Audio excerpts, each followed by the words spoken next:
It really is.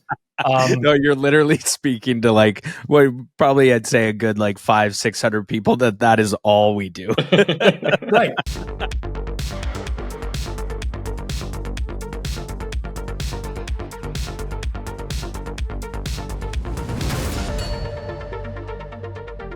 Hello and welcome to another episode of Behind the Lines, the only sports betting podcast purifying the sports betting industry. Remember to like, download, subscribe, follow us on all the socials at inplayLIVE. And if you want to see what inplayLIVE is all about behind the scenes, we've got that promo code for you. That is Behind the Lines, all caps. All right, a very special episode today. I am super excited. As always, we've got the CEO and founder of inplayLIVE, Andrew Pace, with us. But Pace, we've got a very special guest on today's show.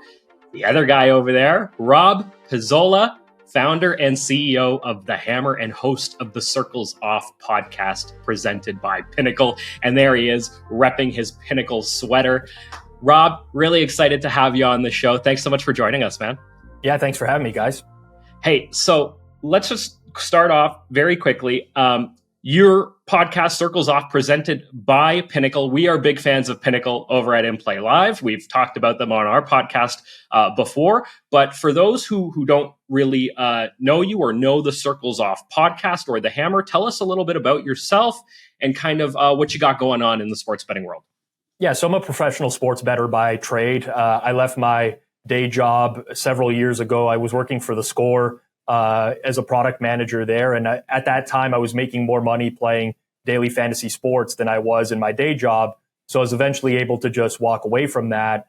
Eventually, the edge in daily fantasy sports start to dry up for me. So I kind of transitioned into sports betting a little bit more. And I was lucky enough to be able to carve out a career from it. In recent years, I've really noticed a lot of the sports betting content in the space. It's something that I'm passionate about because in my early 20s, my first ever job was a radio producer. I was producing sports betting content. I eventually was an on-air host. And what I've noticed about the space right now is, candidly, just my opinion, there's not a lot of good betting content out there, or specifically not much in the form of betting education. A lot of the stuff out there is very picks driven, or it's educational, but it's not really educational in the sense that the content creator actually knows what they're talking about. So I thought there was a little bit of a gap in market to insert myself, start to produce some educational content, interview industry leaders, whether that's sportsbook bookies as an example, or other pro bettors, or whoever it may be. So that was the focus behind Circles Off. And we're, I think, going on almost 3 years now where we've been producing that podcast. I have a lot of fun with it. And it's just kind of like a mishmash of all sorts of betting related stuff. I didn't know that about your sort of DFS sort of foray or sort of early on in your sports betting journey, or kind of midway. But I know you got into sort of betting more generally earlier than that. I think through the poker craze, right? Yeah, even a little bit prior to that. So I started betting when I was 16 years old. Was pretty rampant in my high school. The area that I grew up in, pretty much everyone was betting. It was just like a way of life. I still remember, getting my first PPH account and betting into it. And honestly, I had several years of losing, but I enjoyed it. Then I eventually just got to a point where it was no longer enjoyable. You just get frustrated by constantly losing. You're like, I want to do something to win. And I actually took a break from sports betting. I started playing poker. This was during the Chris Moneymaker boom that popularized poker. I was a very good poker player, was making a ton of money playing online, started getting into sports betting again, started losing most of my profits from poker, back on sports betting. And it was just kind of like this cycle. And eventually, honestly, just like DFS, this is in my early 20s, the edge dried up for me in poker. Players just became too good. A lot of the poor players that were sick of losing, they just left the space altogether. So I really didn't have that poker money to fall back on. I had a day job. I was betting on the side, losing money. And I just kind of stopped at one point and said, I can't do this anymore. I need to figure out some sort of way where I know that I can actually be profitable in sports betting before I am actually going to sports bet again. And I kind of viewed it as a hobby on the side. I didn't place bets for about 3 or 4 years, but I placed bets in a spreadsheet and tracked myself and what was working and what wasn't. I do have a bit of a math background. I never graduated from university, but I studied applied statistics and computer science. So I started to take my education and put it towards sports betting. And that just kind of got the ball rolling for me, and kind of led me on the path that I'm on today. Pace sound a little familiar there? Yeah, there's a couple similarities there. My poker story was a little bit different, overlapping to sports betting, but the losing from sports betting did come. But my first experience with sports betting was coming from, for lack of a better term, a professional poker arena, because I was doing it to pay for my tuition at the time and was really viewing it as a job. I worked a seasonal job at a golf course, so I had no money coming in the winter, and I was like, let's do this poker thing, and dove in head first and did really well with it. But I remember thinking, like, in poker, I have to sometimes buy pots where there might be $300 in the pot, and 150 of that was from my stack. So I might be buying placing a $300 wager to buy a pot that I've already put $150 in. So if I put $450 into this pot to get that $150 back. Obviously, I'm explaining a specific scenario, but I'll never forget. I put a $50 parlay together on the Saints and the Niners. It was my first ever sports bet, and it won. And I was like, oh my God, I just won this much off this little. This is the best thing ever. And of course, if you're betting in that fashion, the losing did start. But that was how I transitioned. So yeah, but a lot of similarities for sure. Yeah, that's actually, in my opinion, like one of the worst things that can happen to a sports bettor in the first place. It's counterintuitive to what you believe because you just won a bunch of money. Yeah. But when your first experience is winning, you just kind of start to think it's easy. And just like reliving my past, I'm a huge sports fan. I always have been. I grew up on sports, everything, like literally watched everything all day long. And when sports betting was first presented as an option to me, immediately I'm like, oh, I mean, there's no way I'm not going to make a killing doing this. I watch all of these sports and I'm losing. The ego in me is telling me that I'm still going to figure out a way to win, or that I'm just getting unlucky or whatever. And then you just reach a point where you're like, that's not the case. And it wasn't until maybe like 10 years into my sports betting journey where I started to realize that sports betting is more of a math problem than it is knowing anything about sports. So that was like the big breakthrough moment for me. But, like I wouldn't change my experiences. I think all of that's led me to the better that I am now today. But in the early going, it was definitely tough because I just thought that knowledge of sports was going to lead to success in sports betting. And it's just not that whatsoever. Yeah, I think that's a really good point. And also I think the losing element of it and making that transition, it does allow you to speak to the industry. And I know that sometimes, like Shane and I know this firsthand, but when you are speaking to the industry, you realize you're really only speaking to 5% or less of that industry, but at least you have an understanding. Whether the other 95% believes you or not is another story, but you have an understanding of where it is that they currently are in their journey or where they're at. So it allows you to communicate with them at a minimum. Yeah. I think like one thing that I would say differentiates me from other content creators in the space, and that's not everyone, certainly everyone has their own experience, but for me, it's that I have been on the Square recreational side for a large portion of my life, and I understand all of that. I understand betting for entertainment. I understand what it's like to chase losses at the end of the week and try to get all your money back in one play. I understand all the things that a bettor shouldn't do, but I live that for just as much of my life as I've lived being an actual seasoned, sharp sports bettor. So it's just like the melding of both of those worlds where I just feel like I have a unique way in being able to verbalize a lot of these concepts to the masses. Would you say that the Hammer then, strictly caters to sharp bettors? Is that the idea behind it? And sort of, I guess, what's sort of the modus operandi, so to speak, of the Hammer? Yeah. So what we're really striving for is just to build a brand that is transparent, has some sense of integrity and honesty. Basically, that's really the end goal and the mission for us, is to build content centered around that. I honestly don't care if our content creators lose or win. as long as they're being real and transparent with the audience through that entire process. We're not there to, have people that are selling themselves as something that they're not. That's extremely dangerous. I went down the path in the early going of buying picks from people who I thought were great sports bettors because they didn't know any better. I don't want to be the brand that does that. Now, we do gear a little bit more towards the sharper side in terms of the way that we produce our content. A lot of the content creators on our platform are either professional bettors, semi-professional bettors, or maybe even ones that, still have a day job, but they're sharper in the sense that they understand the sports betting landscape a little bit more than the average person. So we certainly gear towards that. Our audience, though, is just a mix of everything. And we're predominantly on YouTube, Apple Podcasts, Spotify. What we notice is that most people find our content through search, whether that's Google search or through YouTube search. Generally speaking, the people who are searching, for example, how to get better at sports betting, NFL picks, whatever, these are not sharp people. Generally speaking, this is more of the casual that's looking for some sort of improvement or just strictly looking for picks. So we are a sharper betting network that is trying to cater to the masses. We certainly have sharp bettors that follow us, but the vast majority of our viewership and listenership nowadays is actually coming from the more casual recreational side of things.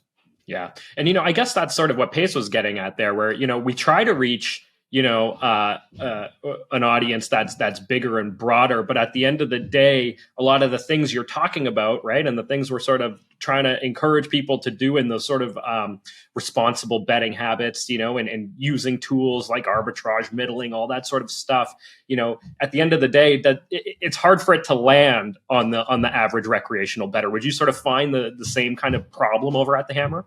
Yeah, I'd say it's a much harder sell for a few reasons. One, again, and again, I experienced this and lived this myself, but ego is a big thing in sports betting. There's so many people who are sports fans and they believe that they're the best at their craft in terms of forming opinions.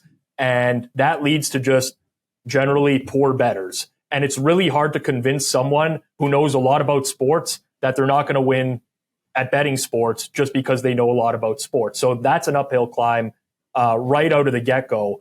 That's kind of the main one in the early going, but there's really a lot of people out there that are looking for shortcuts. And that's not necessarily because they're lazy or lack work ethic. In some cases, some people just want the picks and they want to go bet that. There's some people that just don't have the time in their day. They work a job, they have kids, they don't have a lot of recreational time to devote to sports betting. So they're looking for content where they can be fed picks or things to bet in a quick, decisive manner. And that's just the reality of the space that we deal with. I'm hoping that over time, there will be some sort of cultural shift. And I honestly think that there will be, because we're still fairly new to regulated sports betting across North America. I hate to say this. I feel really bad saying this, but I feel like there's like a big responsible gaming push that's going to come at least a couple years from now, from the amount of people who are frankly going to lose their livelihoods or hard-earned income betting on sports, because now they're betting into, same game parlays with 20+% hold. There's just way too many ways for someone to lose their money quickly nowadays. I think at some point there's going to be a culture shift towards learning how to bet properly. We're not there yet. And it's definitely an uphill battle right now, but I do think that point is coming. Pace, you want to jump in? Go ahead. Yeah. So when you talk about the same game parlay and the 20% hold, I view that as like you walk into a casino, and obviously casino is just negative expected value the second you walk into the door. The same should be said about the sports betting industry. It's negative expected value the second that you walk through the door. And you going up to the slot machine and spending all your money on the slot machine instead of going, hey, okay, this is an entertaining thing. I'm here to have fun. I'm not here to get rich. But in order to have fun, I'm going to go play at the least expected loss arena. So I might go play blackjack instead and play perfect blackjack. Maybe you get a few drinks. Maybe you're hanging out with some friends. It's an entertaining experience, and hopefully you're engaging in it in a way where you are, expecting loss. And if you win, all the better, kind of thing. But these same game parlays and the way that the industry is operating, but not only that, there's the ads, but then all the bettors and the way the landscape has almost conditioned itself that it's like everyone walking past all the blackjack tables and just all the slot machines being completely full at every casino floor. And it is insane. It is absolutely insane. Yeah. I mean, everyone wants to be able to put down a small amount of money to win a large amount of money. Like that's the people play the lottery with like, you know, huge negative expected value because of that. And I get the allure to doing that, but you know, a lot of people bet on sports for entertainment, but there comes a point where it's just not entertaining to lose anymore. It's the same deal if you're going to a casino. I love to play casino games as much as anyone else, even though I know when I'm walking into a casino that the expectation is I'm going to lose. But if I was playing roulette every single night over the course of 3-6 months, and those losses are starting to add up, it's just not going to be fun to me anymore. I'm not going to, that's not going to be an entertaining experience. I mean, to each their own. Personally, to me, that's not going to be the case. I think you see some of that with sports betting. You hear about a lot of these recreational books who are having retention issues with players, where players sign up, they play for a little bit, they're out the door, and they never come back again. I think part of that is just the experience of losing your money this fast, and especially with the same game parlays and how those are being conditioned, especially through advertisements. That's just like the easiest way for someone to take their initial deposit, run through it very quickly, get nothing out of it, and just have an like extremely sour experience.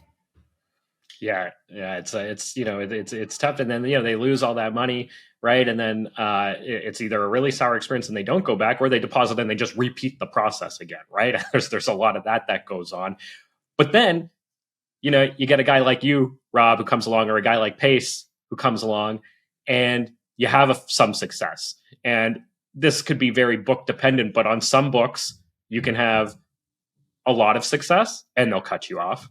On other books, you can have very little success and still get cut off very quickly. What's your experience been like when it comes to books limiting? And do you even bother with them? I bother with every book in some capacity, provided I think that I'm going to get paid. If I win, I'll bet there. I think the more outs you have, the better. You can price shop. You can bring the vig down by betting at a bunch of different outs. So I'll mess with any book.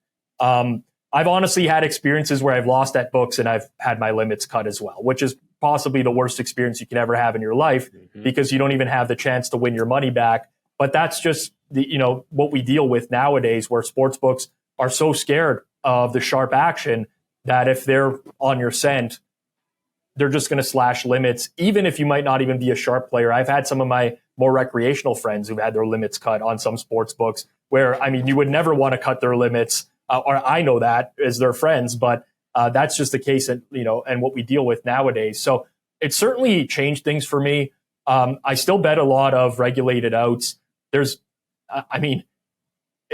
changed the betting strategy, right? I'm mostly like a straight wager player. If I'm playing into offshores or PPH accounts, I'm making a lot of straight wagers. Nowadays, with the propensity for the regulated books to cut you off, you almost have to put yourself into a trader's shoes and say, what would I be looking for if I was the trader for this sports book? And using bonuses efficiently is one of them. Someone who's getting a lot of closing line value, someone who's betting a lot of straight wagers. So, I same game parlay a ton now, which might come as a surprise to people who are like, stay away from parlays. You should never bet parlays. Well, if you have an edge on all of the legs of your parlay, you're now compounding your edge by betting that parlay. So that's a good way for me to stay under the radar. That's worked pretty successfully with a lot of the rec books in terms of prolonging my lifespan with those books. Ultimately, you win too much money, you're going to get cut off everywhere. But for me, the battle in the last 1.5 to 2 years, I'm based in Ontario, has not been winning, which sounds like egotistical. I'm just being honest. It's not been winning. It's been scaling, and how do I keep these accounts alive for a longer period of time and make sure I'm maximizing these accounts? So I'll bet everywhere, but I've really had to adjust the way that I bet over the course of the last 18 months or so. Yeah, that sounds. I think that those comments are going to land pretty heavy with a large majority of our audience when you talk about winning not being the problem, but keeping books and being able to scale is the big problem and the real challenge. How do you tackle that challenge? Just on a personal level of trying to scale as much as possible. Yeah. Okay, so I work with partners. I'm never going to advise anyone try to multi-account on regulated sports books. Where I'm in Ontario, it's actually illegal. I would never say do anything like that. I still do bet a lot of stuff into the gray market, whether that's offshore or into local PPH accounts. For those accounts specifically, I do work with other partners across North America. So one of the beauties of doing what I do, so there's different types of sports bettor, and you can win in a million different ways, right? There's some people who can win just via bonus hunting. There's some people that do like a top-down steam chasing approach. I'm more of the origination style of things, where I set my own numbers on games and I bet wherever I have an edge. So sometimes people will call that bottom up. There's no shortage of people who are looking for good originators out there to be able to move more money. So luckily, I have a pretty big profile on Twitter where I constantly have people reaching out to me to partner in some capacity. So in the past, I was much more reluctant to do that because I like to keep the operation a little bit more tight knit. I don't like a lot of my stuff to leak and get bet into market, steam the market and whatever. Mm-hmm. Nowadays, I'm way more open to those partnerships. So that's probably the biggest adjustment that I've made, along with my betting habits on the regulated sports books, I would say, in the last 1 or 2 years. Yeah, pretty interesting there. I think we've talked about this a little bit on the podcast here before, but and I've done some reading on the topic of sports betting and that kind of thing, and we bring it up all the time as we're a community at inplayLIVE of sports bettors, right? And we lean on our community in a lot of ways, in many aspects of what we do. But whenever you look back through history, I find that there's always this kind of thread in that successful people in this space are part of some kind of group or some kind of community, or work collaboratively in some way. Would you? And you talk to a lot of people who work in this space. Would you say that that's something that you find from a lot of people? Yeah, absolutely. I think networking is one of the biggest components to being a good sports bettor. I mean, you reach a point where there's only so much you can do by yourself, and some people are fine with that and they're comfortable with that level because it replaces the income they can make in a day job or whatever, and they're fine to go that route. It all depends on what your goals are as a sports bettor.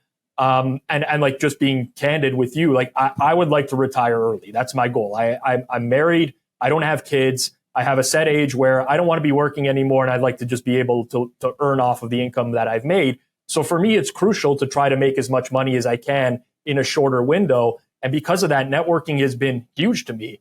I got my break in sports betting purely because I was posting my daily Major League Baseball win probabilities to Twitter.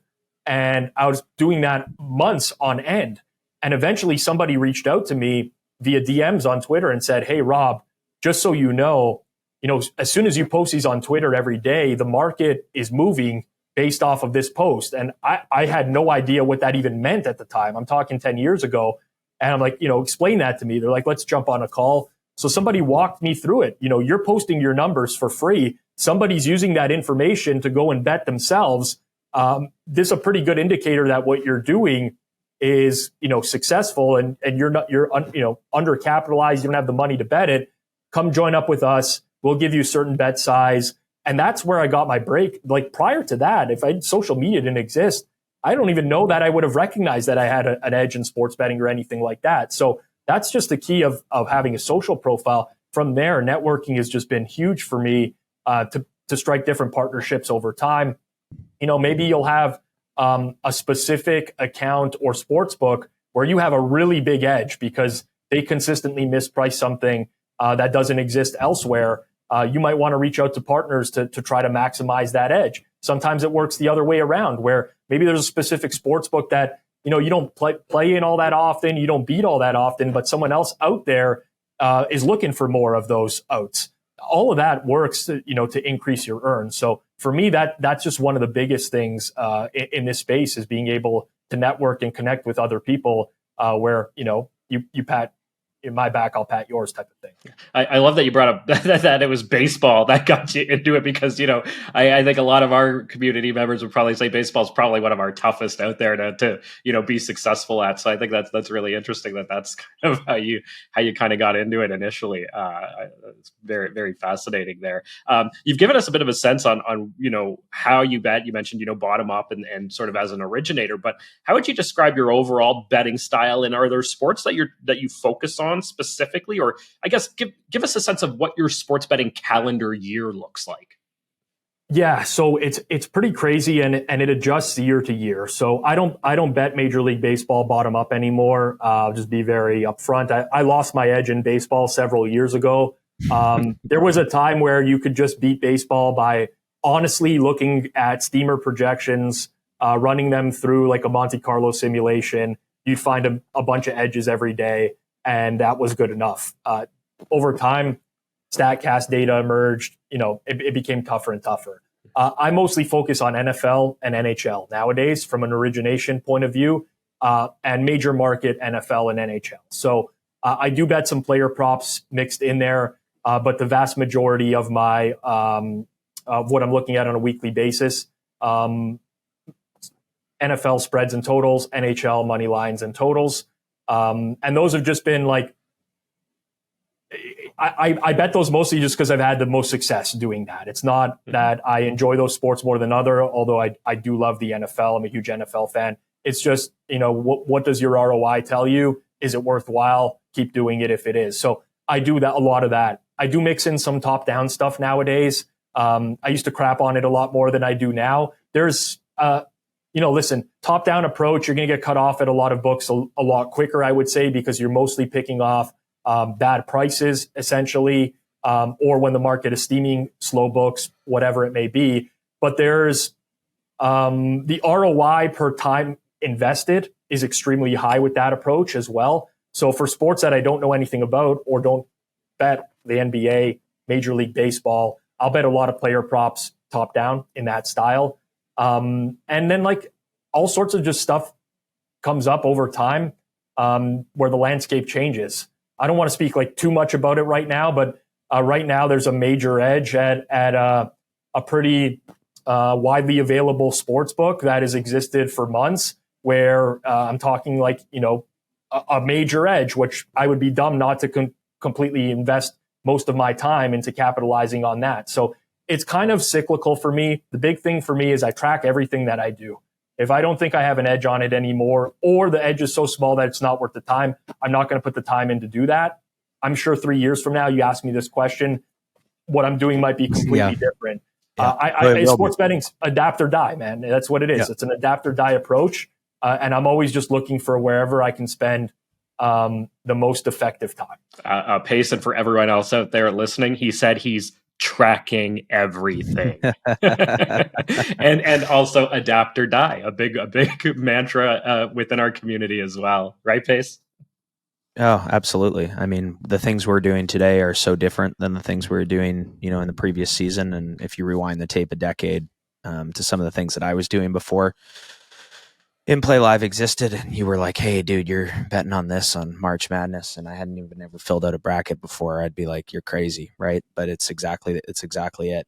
You have people that guide you into new strategies. You work on those with them, and you adapt as those things change. But I mean, the thing about sports, separately of the actual betting element of it, is if you look at trends through leagues over time, and the whole Moneyball era of analytics coming into the game and what teams do in certain scenarios. And we were to just go, hey, let's flip on a game 30 years ago and forget about rule changes, because that's a whole other side of it. There'd be things in football where you'd be like, they're kicking a field goal on 4th and inches right now. That's crazy. You could say the same for hockey, as we've seen Patrick Waugh, emptying out the tendy with 10 minutes left down 4 in the playoffs and things like that. Not that it's necessarily been effective, but these things that have been introduced to the league and the impacts that it has on them, completely separately of the betting landscape. So those trends and changes lead to opportunity, but they also lead to potential catastrophe if you don't get out of your own way when those things change. So, you got to have your finger on the pulse. And you said it, Rob. You said you love sports, right? That's how you started. And you could look at this and go, "Who the hell has time for this shit?" Right? Well, you got to love it. I agree. So like there's different mantras on this, right? So like some of the best professional bettors I know nothing about sports betting whatsoever, and they prefer it that way. I can't operate like that. And it's maybe just because I came up as a huge sports fan, but you mentioned the Patrick Waugh situation, right?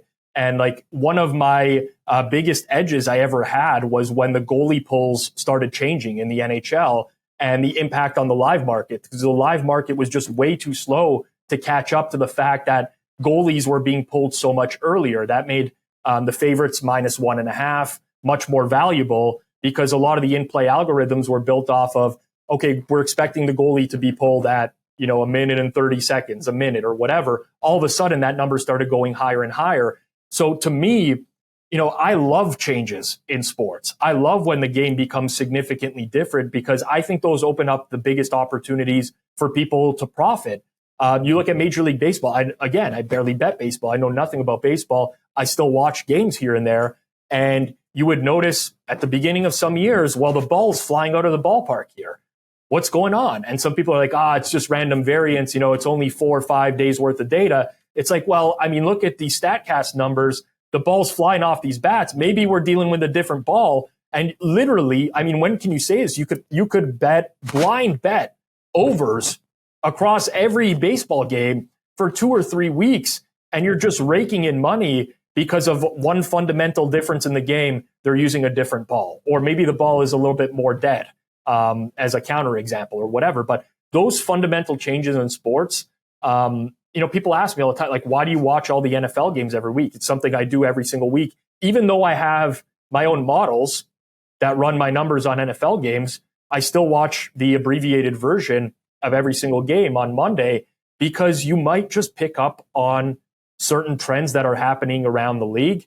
And like that helps in your betting.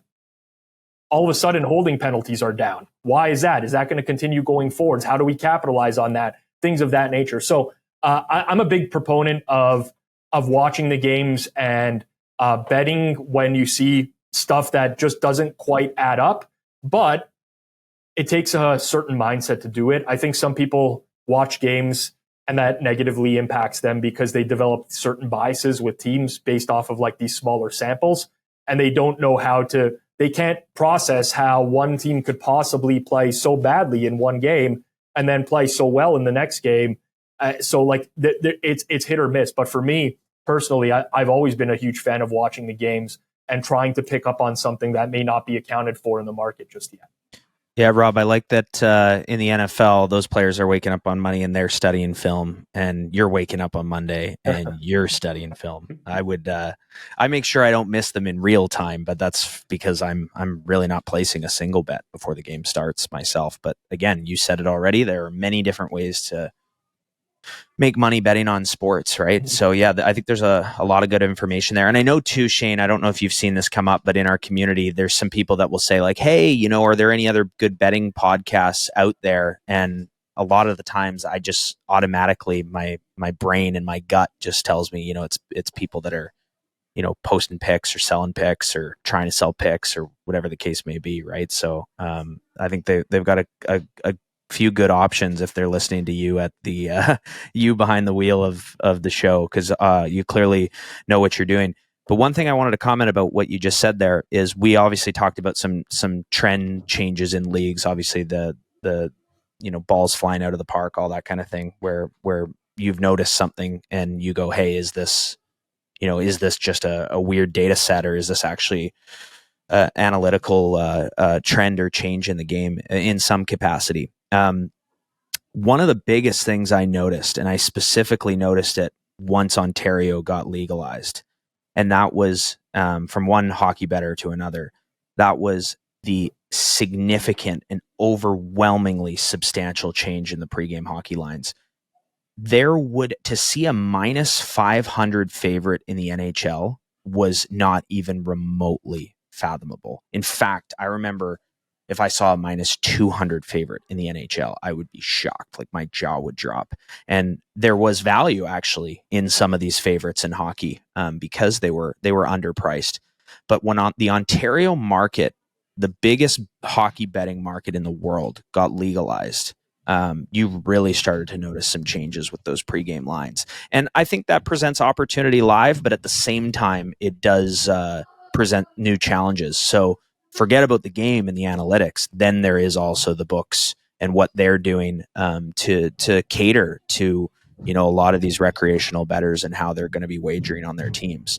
Especially, you know, you're stringing together an NHL parlay at the start of the night. And if you're, you know, obviously the public tends to lean towards these favorites, you know, buying a bunch of these minus 200 plus favorites in hockey. I look at it and it's just such a tough game to produce results night in, night out. And you see it, right? Like all these teams do get into, you know, the 20 win range at the end of the season or higher, 20, 30 win range at the end of the season. And that means those minus 500 favorites aren't always winning. So, yeah.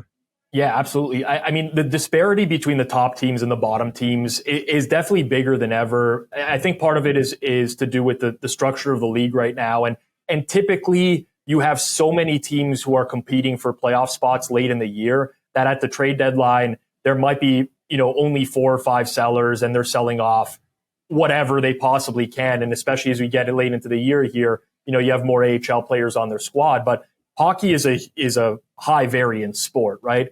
Typically speaking, the less scoring events there are in a game, the higher variance you're going to have. So soccer has a lot of variance. Hockey has a ton of it. You could see all sorts of situations where a bottom feeding team can beat one of the best teams in the league. We see it happen pretty frequently in the NHL, if not even scare teams as well. San Jose, Dallas recently comes to mind. So there's a lot of those situations that happen. I take it honestly on a game by game basis. Like for me, hockey, I remove myself from the situation. Like it's almost robotic. It's everything I do is pretty much automated. It's just like model produces a number on a game, and then we just compare it to other prices, and we go out and bet it. And I just try to remove myself as much from that situation as possible. But I certainly am not finding value on these big favorites, and it would be very difficult for me to lay. I never say never. I mean, you might have situations where, sure, minus 500 is actually a valuable bet, but it's just really hard to get there nowadays with a game that's just as high variance, especially at the NHL level. Totally. And I think like comparatively speaking, obviously the NFL is a higher scoring sport than the NHL is. But you would see these minus 18 favorites, Denver Broncos against the Jags. Peyton Manning was like minus 22.5 or something like that. Minus 23.5. I can't remember what it was exactly. Yep. They didn't cover the spread, but the money line there, I don't even know what it would have equated to. But, you would see these crazy favorites in football where you have this unbelievable handle and so much recreational action coming in and these massive favorite parlays obviously being strung together every single Sunday. And you just didn't see it in hockey, and you see it now. And I think it has affected baseball quite a bit as well. Minus 200 favorites having theoretical value. It's like a 1% edge over the course of like the last decade or something like that. And you're seeing some minus 400s and 500s and things like that have jumped into MLB where you go, hey, that might have been a minus 200, 10 years ago. And it's just not today. Yeah, I mean, the landscape is changing for sure across betting markets, but also across the leagues, generally speaking. I think there was like, I've again been watching sports my whole life, but I think back to 20 years ago, a lot of these leagues, and the parity was, the range of the teams was a lot tighter than it is now. And I think part of that is just modern day franchise building, right? Nobody wants to be the 8th place team in their conference going into the playoffs. And just like that team that's consistently getting in every year, we see more teams that take this do or die approach, right? It's either this is the year we're going all in, we're a top team, or this isn't going to be it for us, we're rebuilding. There's just not a lot of teams that over the course of 5, 6, 7 years are hanging out in this mid-range anymore. So it just makes the range from worst team to best team a little bit higher across all the major sports. But yeah, it's always something to keep an eye on. And I'm sure things will change. I mean, it's again, just got to be adaptable. 5 years from now, it's going to be different than it is nowadays. So you got to pay attention to what's going on across these leagues and use that to formulate your decisions going forwards. I want to ask you something there, Rob, that you brought up a little bit ago. You mentioned you were talking about hockey and pull times and sort of live wagering and that kind of thing. How much live wagering do you do? Is it mostly pregame? And I guess sort of, the people you talk to as well, because you get a lot of industry people on, especially other professional sports bettors. Do you find that they're doing a lot of live wagering, or is it all mostly pregame? I do very little live wagering. That's just a conscious choice on my part because I do well pregame, and I don't want my days to run extremely long. I grinded, 12-hour work days, longer than that, honestly, for several years. And after a while, even when you're making good money, it just beats you down, and you start to think like, do I need to really exhaust this much effort? And, mental state is important in betting, guys. Like it really is. No, you're literally speaking to like, well, probably I'd say a good like 500-600 people that is all we do. Right. No, I get it. Like, and to each their own, right? Like, again, it's all your, here's the honest to God truth. The big changer for me was when COVID happened, first things to open up were golf courses.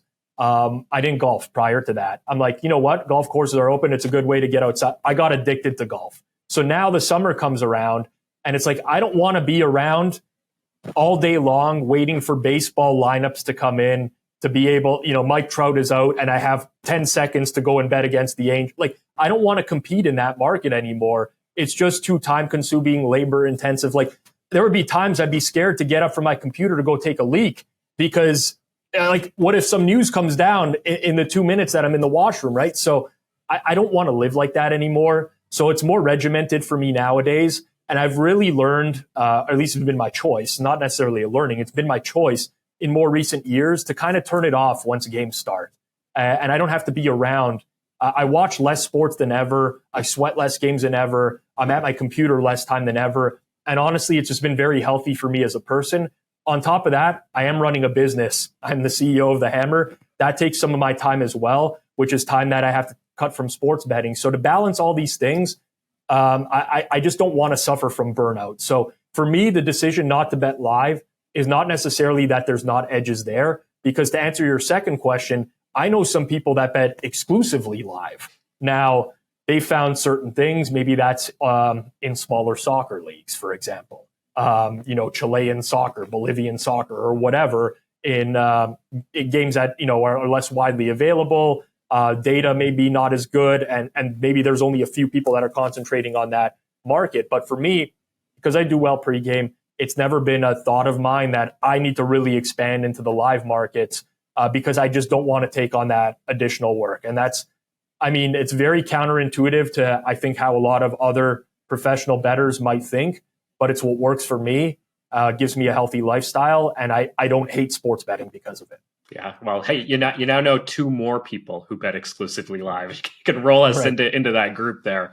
But I like what you're getting at there in terms of managing your time, your stress levels, the mental health aspect of this, because in a lot of ways, sports betting is a mental game as much as it is anything else. Sorry, just to cut you off. This is a true story, but the best year I've ever had betting in terms of the most income that I made was probably the most miserable year of my life. And again, like, to some people, they might hear that and like roll their eyes, but it was such a grind that year. And on top of the amount of work I was putting in throughout the day, I was watching all my bets at night. And for hockey bettors, you will understand that, like, when 30% of your games are going into overtime and shootout, and you're stressing those at very high limits, it's just not healthy. So I went through a year of misery where I did really well betting, and I would much rather cut my income down in half and be happy and healthy, because what's the point if you're not going to do that? Like, you're not enjoying life, so what's the point? And for certain people, like it'll be a complete opposite of me. They love it. One of my business partner, my co-host on Circles Off, Johnny, he doesn't have a life. He would admit he just doesn't have a life. He's betting all day. He goes to the gym for an hour, and that's about it. But he loves that. And to each their own, that's totally fine. For me, that's just never been, I've never had an appetite for that. I actually think I heard Johnny say that just a couple of weeks ago on an episode a couple of weeks ago. But, Pace, if you're not having fun, what's the point?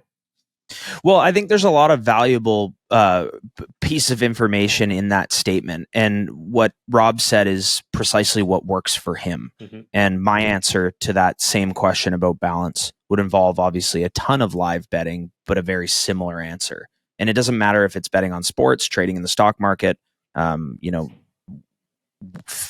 obsessed with fitness, like the list goes on and on.